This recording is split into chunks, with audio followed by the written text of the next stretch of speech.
Hello friends, welcome to the channel. और आज की इस वीडियो में हम बात करेंगे एसओएल की बुक एजुकेशन की, जिस बुक का नाम है मानव अधिगम और संज्ञान को समझना। इसके अंदर हम बात करेंगे चैप्टर नंबर 1 की, जिसका नाम है प्रमुख संज्ञानात्मक प्रक्रिया, चिंतन, अध्ययन और समस्या समाधान। ये बुक एसओएल के सेमेस्टर 3 और 4 दोनों ही सेमेस्टर में पढ़ी जाती हैं। ये बुक किसी के सेमेस्टर 3 में आती है, किसी के सेमेस्टर 4 में आती है। तो हम आज के इस चैप्टर में देखेंगे प्रमुख संज्ञानात्मक प्रक्रिया। प्रमुख संज्ञानात्मक प्रक्रिया के अंदर 3 टॉपिक्स आते हैं: चिंतन, अध्ययन और समस्या समाधान। तो सबसे पहले हम पढ़ते हैं कि संज्ञानात्मक शब्द का क्या अर्थ है। संज्ञानात्मक शब्द का अर्थ होता है कि जानने की प्रक्रिया जिसके द्वारा मानव अपने विकास की ओर बढ़ता है। यानी हम किसी भी टॉपिक को, किसी भी अवधारणा को, किसी भी समस्या को हम समझते हैं और उसकी जो पूरा प्रोसेस होता है उसको समझने का, उसके पिलर्स को समझते हैं, उसकी प्रकृति को समझते हैं, उसके एडवांटेजेस, डिसएडवांटेजेस सबको समझते हैं। और उससे जो हमें नॉलेज गेन होती है और उस नॉलेज से जो हमारे अंदर इम्प्रूवमेंट आती है, हमारा माइंडसेट जो विकसित होता है, उसको हम कहते हैं, उस पूरे प्रोसेस को हम संज्ञानात्मक कहते हैं। इसके अंदर जो पहला टॉपिक है वो है चिंतन। संज्ञानात्मक की प्रक्रिया के अंदर पहला टॉपिक है चिंतन, यानी थिंकिंग। चिंतन एक मानसिक प्रक्रिया है जिसके द्वारा हम मनुष्य अपनी समस्याओं तथा प्रश्नों के उत्तर तथा समाधान निकालने के लिए इस्तेमाल करते हैं। यानी चिंतन जो है एक मानसिक प्रक्रिया, यानी हमारे माइंड में चलती है, जिसके द्वारा हम मनुष्य अपनी किसी समस्या का या किसी प्रश्न का उत्तर हमें ढूंढना, तो उसके लिए हम सोचते हैं, उसका समाधान निकालने के लिए हम चिंतन करते हैं। तो इस प्रोसेस का इस्तेमाल हम समस्याओं और प्रश्नों के उत्तर को निकालने के लिए करते हैं। चिंतन एक मनोवैज्ञानिक प्रक्रिया है जिसके द्वारा हम मानव किसी विशेष के बारे में सोचते हैं तथा उस पर विचार करके निर्णय लेते हैं। यानी हम एक मनोवैज्ञानिक प्रक्रिया है और हम मनुष्य दिमाग में किसी चीज़ के बारे में चिंतन करते हैं और फिर उसके ऊपर कोई डिसीजन लेते हैं। चिंतन की प्रक्रिया प्रतीकों और चिन्हों के आधार पर दिमाग में किसी छवि को लेकर भी की जा सकती है।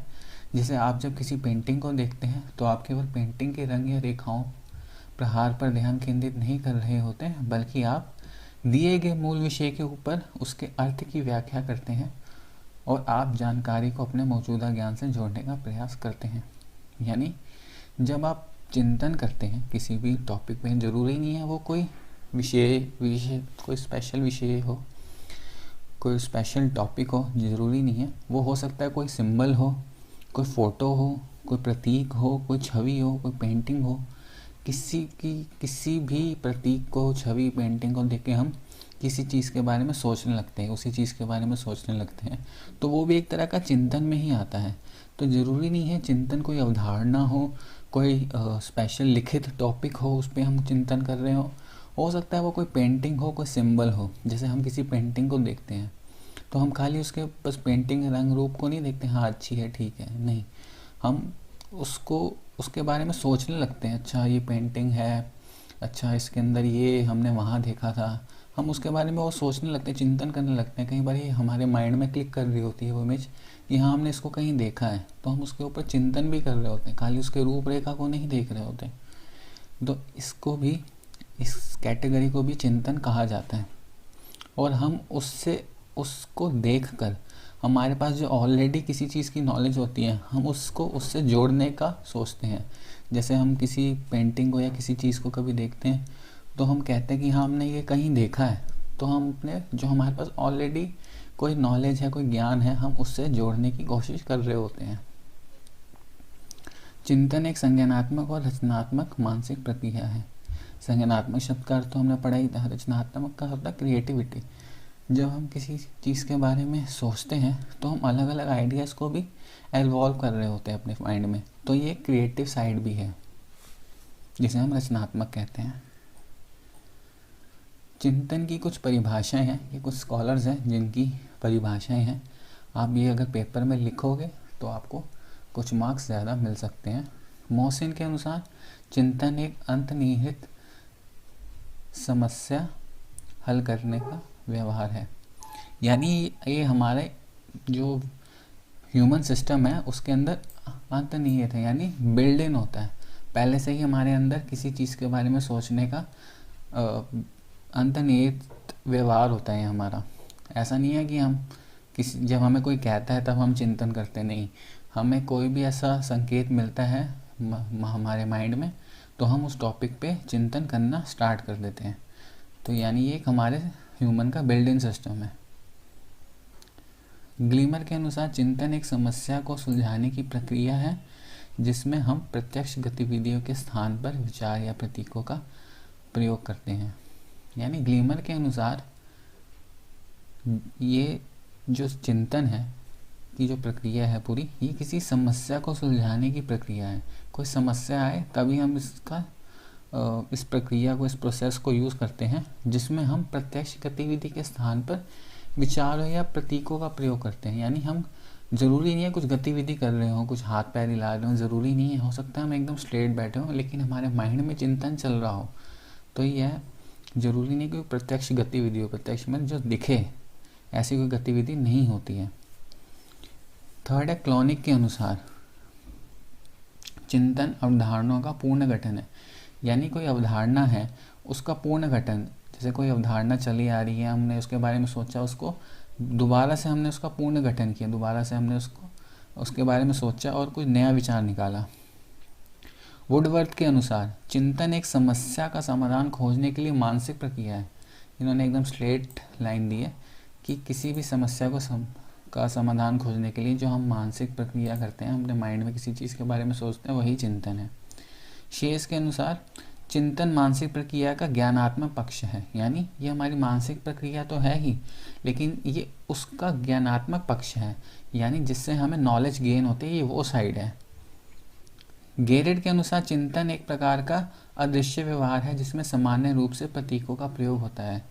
यानी चिंतन ऐसा नहीं है कि दिख रहा हो, ये एक अदृश्य व्यवहार है जिसमें सामान्य रूप से प्रतीकों का प्रयोग होता है। यानी हम किसी सिंबल का यूज़ करते हैं इसके अंदर। अब हमने जो पूरा चिंतन के बारे में पढ़ा तो हमें प्रकृति इसकी समझ आ गई है कि चिंतन की प्रकृति एक्चुअल में है क्या। चिंतन एक मानसिक प्रक्रिया है, ये हमने समझ लिया क्योंकि हमारे माइंड में चल रही होती है। चिंतन के लिए कोई समस्या विशेष का होना आवश्यक है। यानी कोई टॉपिक हमारे पास होना चाहिए तभी तो हम उसमें चिंतन कर पाएंगे। थर्ड है चिंतन का माध्यम भाषा, प्रतीक, चिन्ह कुछ भी हो सकता है। यानी इन तीन में से कोई भी माध्यम हो सकता है, कोई चिन्ह भी हो सकता है, कोई प्रतीक भी हो सकता है या भाषा भी हो सकती है। किसी भी टॉपिक में हम अध्ययन कर सकते हैं। प्रयास एवं त्रुटि के तथ्य निहित होते हैं। यानी कोई हम प्रयास कर रहे होते हैं इसके अंदर, या कुछ हम कहीं ब्रेक लेते हैं तो ये सब उसके अंदर ही निहित होते हैं, पहले से ही मौजूद होते हैं।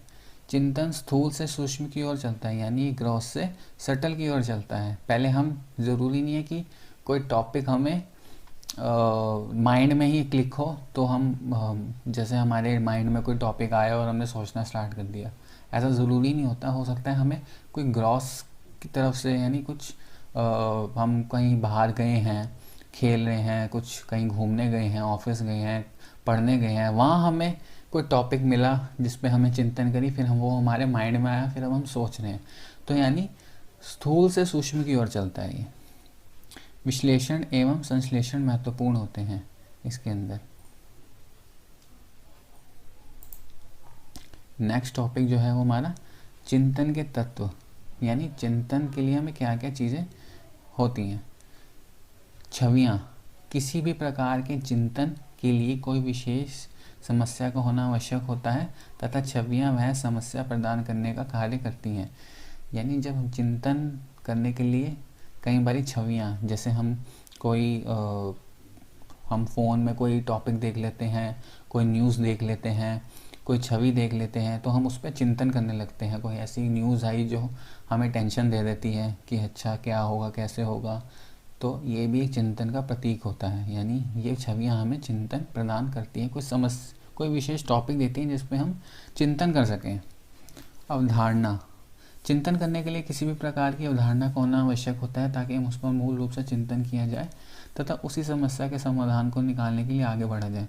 यानी कोई अवधारणा चली आ रही है, कोई पुरानी रूढ़िवादी अवधारणा है, तो हम उसके बारे में, वो भी एक टॉपिक है एक चिंतन करने का, हम उसके बारे में चिंतन कर सकते हैं, उस समस्या का समाधान निकाल सकते हैं, कैसे हम उस अवधारणा को बदल सकते हैं। तो ये भी एक चिंतन का प्रतीक है।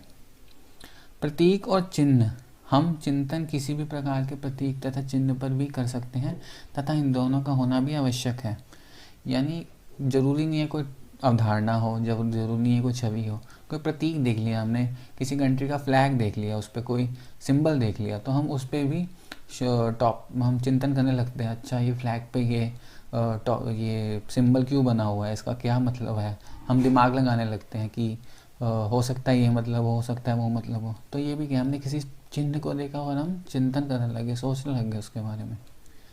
भाषा, चिंतन एक सबसे महत्वपूर्ण तत्व है जिसके द्वारा ही हम किसी भी प्रकार के चिंतन की व्याख्या कर सकते हैं तथा किसी भी प्रकार के चिंतन का अध्ययन कर सकते हैं। भाषा बहुत इम्पोर्टेंट है इसके अंदर। भाषा के माध्यम से हम किसी भी महत्वपूर्ण टॉपिक को पढ़ सकते हैं, उसके बारे में चिंतन कर सकते हैं, या जो भी हम चिंतन कर रहे हैं, जो भी हमारी समस्या बनी हुई है उसका समाधान हमें एक्सप्लेन करना है, तो उसके लिए भी भाषा का प्रयोग करना होता है। तो भाषा इसके अंदर सबसे इम्पॉर्टेंट है।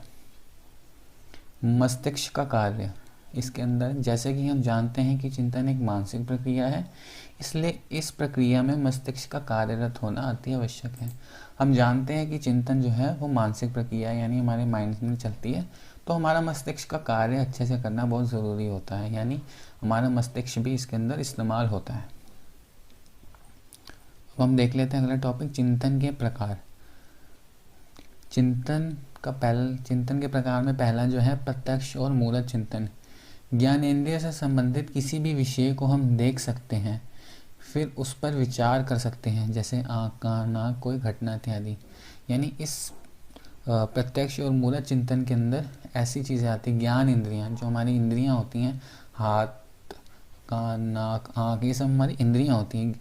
हम इनके ऊपर, इन टॉपिक्स के ऊपर हम कोई चिंतन करते हैं, या कोई विषय, हमने कोई घटना देख ली, हम यानी प्रत्यक्ष रूप से जो हमने देखा उसके ऊपर हम चिंतन करते हैं। इसके अंदर अप्रत्यक्ष अमूलत चिंतन, इसमें वास्तविक वस्तु या घटना के अनुभव की आवश्यकता नहीं होती है, यहाँ पर अवधारणा और भाषाओं का उपयोग होता है। यानी इसमें ज़रूरी नहीं है कोई हम किसी के ग्रॉस के बारे में ही कर रहे हों, यानी किसी के हाथ पैर ज्ञान इंद्रियों के बारे में ही हम चिंतन कर रहे हो, ये ज़रूरी नहीं होता। यहाँ पर कोई अवधारणा भी हो सकती है, कोई हमने कहीं पढ़ लिया कुछ, या कोई भाषा किसी ने हमें कुछ कह दिया और हमने उस पर चिंतन करना स्टार्ट कर दिया, ये अप्रत्यक्ष और अमूलत चिंतन होता है। विचारात्मक चिंतन, तार्किक चिंतन, कल्पनात्मक चिंतन, ये तीनों एक ही कैटेगरी में हम डाल सकते हैं।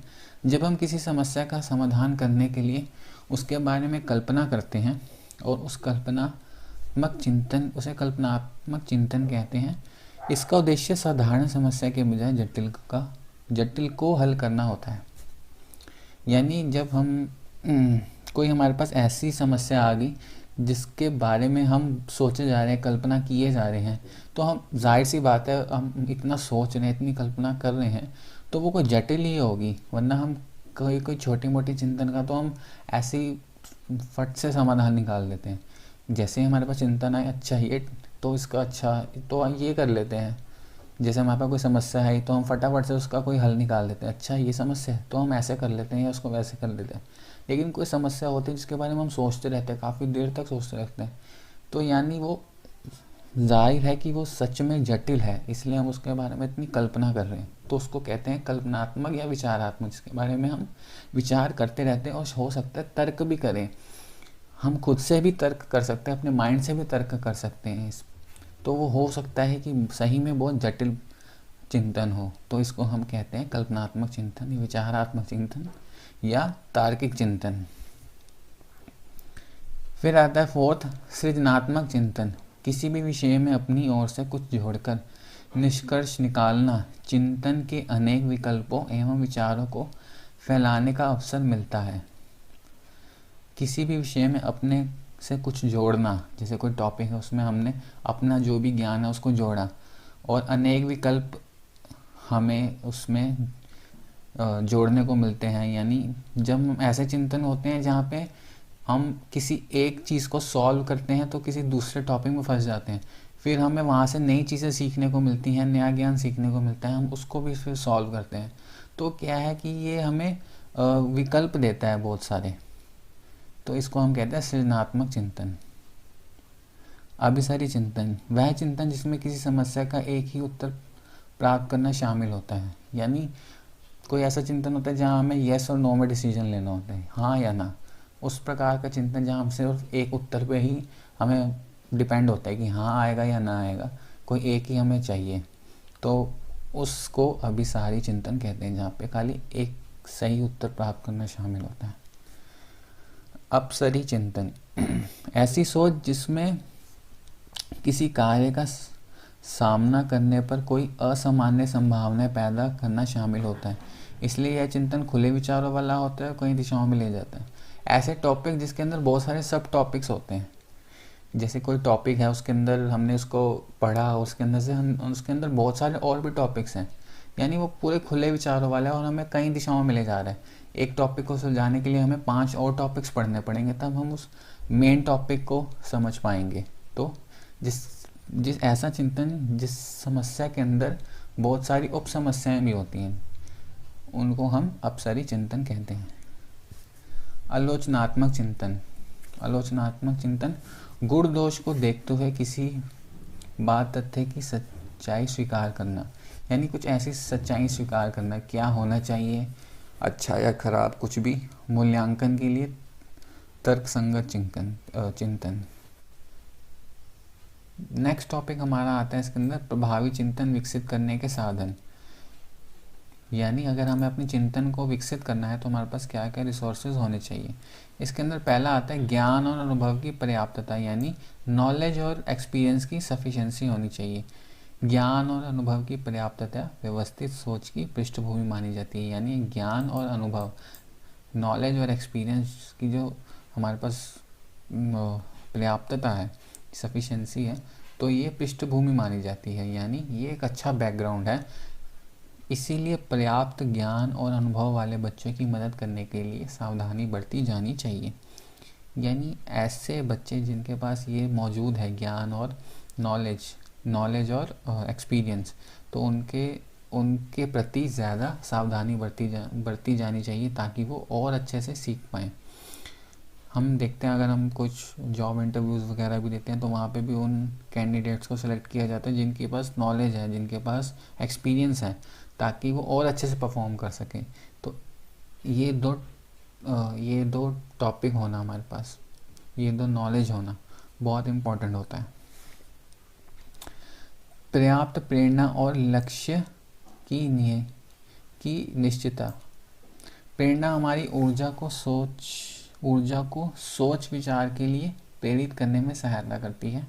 यह चिंतन की प्रक्रिया में विशेष रुचि, स्वैच्छिक ध्यान पैदा करता है। यानी प्रेरणा जो है हमारी ऊर्जा को सोच विचार करने के लिए प्रेरित करने में सहायता करती है। प्रेरणा जब हमें किसी चीज़ से मिलती है तो हमारे अंदर एक ऊर्जा पैदा करती है, ताकि हम किसी टॉपिक के बारे में सोच सकें, किसी काम को कर सकें। जब हम किसी मोटिवेशनल स्पीकर की वीडियोस देखते हैं, लेक्चर सुनते हैं, तो हमारे अंदर एक ऊर्जा उत्पन्न होती है। वो जिस भी टॉपिक पे हो, हमारे उस टॉपिक के प्रति एक ऊर्जा उत्पन्न होती है, वो हमें प्रेरित करती है उस चीज़ को करने के लिए। यह चिंतन की प्रक्रिया में विशेष रुचि और स्वैच्छिक ध्यान पैदा करता है। यानी ये जो हमारी जो प्रेरणा है, पर्याप्त प्रेरणा का होना भी हमारी चिंतन की प्रक्रिया में विशेष रुचि, स्वैच्छिक ध्यान पैदा करता है। यानी जब हमें मोटिवेशन मिलती है किसी टॉपिक के बारे में समझने की, इसको जानने की, उसके बारे में अच्छे से पढ़ने की, तो ये भी हमारे ध्यान को विकसित करती है। इस प्रकार हमारी सोच की पर्याप्तता और क्षमता को बढ़ाने में काफ़ी सहायता करता है। स्वतंत्रता, यानी हमारे पास पूर्ण रूप से जितनी हमें स्वतंत्रता चाहिए उतनी होनी चाहिए। अनावश्यक प्रतिबंध लगाने और विचार प्रक्रिया के क्षेत्र को संकुचित करने से विचारों को रोकने में कोई बाधा नहीं आनी चाहिए। यानी कोई बेमतलब के प्रतिबंध नहीं लगाने चाहिए हमारी सोच पे, और हमारी विचार प्रक्रिया के क्षेत्र को संकुचित करने में से विचारों को रोकने में कोई बाधा भी नहीं आनी चाहिए। यानी हमारे जो क्षेत्र हैं जिन पे हमें सोचना है उन पे कोई सब ऐसा नहीं कोई प्रतिबंध लगा दे ताकि हम किसी टॉपिक के बारे में सोच ना सके। जैसे आज के मॉडर्न ज़माने में भी हम कोई कोई टॉपिक्स ऐसे होते हैं जो हमारे क्लासरूम्स में नहीं पढ़ाए जाते हैं, चाहे वो साइंस का हो, बायो का हो, कई बार होते हैं वो नहीं पढ़ाए जाते हैं, जबकि वो हमारे एक लाइफस्टाइल का हिस्सा होते हैं। तो ऐसा नहीं है कि उस पर ऐसे टॉपिक्स पर प्रतिबंध लगा दिया जाए। अगर वो हमारी लाइफ के हिस्से में आता है, एक हमारे लाइफस्टाइल का पार्ट है, तो वो हमें पढ़ाना चाहिए, उस पर किसी भी तरह का प्रतिबंध नहीं लगाना चाहिए। तो ये पर्याप्त स्वतंत्रता का होना भी बहुत आवश्यक है अगर हम चिंतन कर रहे हैं अच्छे से। ऊष्मायन, फोर्थ टॉपिक है ऊष्मायन। जब हम किसी समस्या को हल करने के लिए तैयार होते हैं लेकिन अपने तनाव के बावजूद इसे हल करने में असफल रहते हैं, सोचने और लगातार सोचने के लिए अधिक प्रयास करते, तब समस्या को कुछ समय के लिए अलग थलग रखना और थोड़ी देर के लिए विश्राम करना या किसी अन्य गतिविधि में संलग्न होना बेहद बेहतर होता है। इस अंतराल के दौरान हम अचेतन मन के प्रयासों से उस समस्या का हल निकाला जा सकता है। यानी कई बार हमें किसी टॉपिक के बारे में काफ़ी ज़्यादा सोचना होता है, तो हम कई बार तनाव में भी होते हैं, तो उस दौरान हमें विश्राम ले लेना चाहिए। यानी विश्राम का होना भी हमारी लाइफ में, हमारे डेली लाइफस्टाइल में होना बहुत ज़रूरी है। वो हमें एक नई ऊर्जा देता है कि जब हम विश्राम करते हैं थक जाने के बाद, तो उसके बाद हम विश्राम के बाद हम कोई नई चीज़ स्टार्ट करते हैं, किसी चीज़ के बारे में सोचना, तो हम एकदम फ्रेश माइंड से करते हैं, हम उसको और अच्छे से कर पाते हैं। तो इसमें यही कहा गया है कि विश्राम करना भी बहुत ज़रूरी होता है, कि चिंतन को दोबारा चिंतन करने के लिए प्रेरित भी करता है और दोबारा से हमारे चिंतन को विकसित भी करता है। तो ये था हमारा चिंतन का पूरा टॉपिक।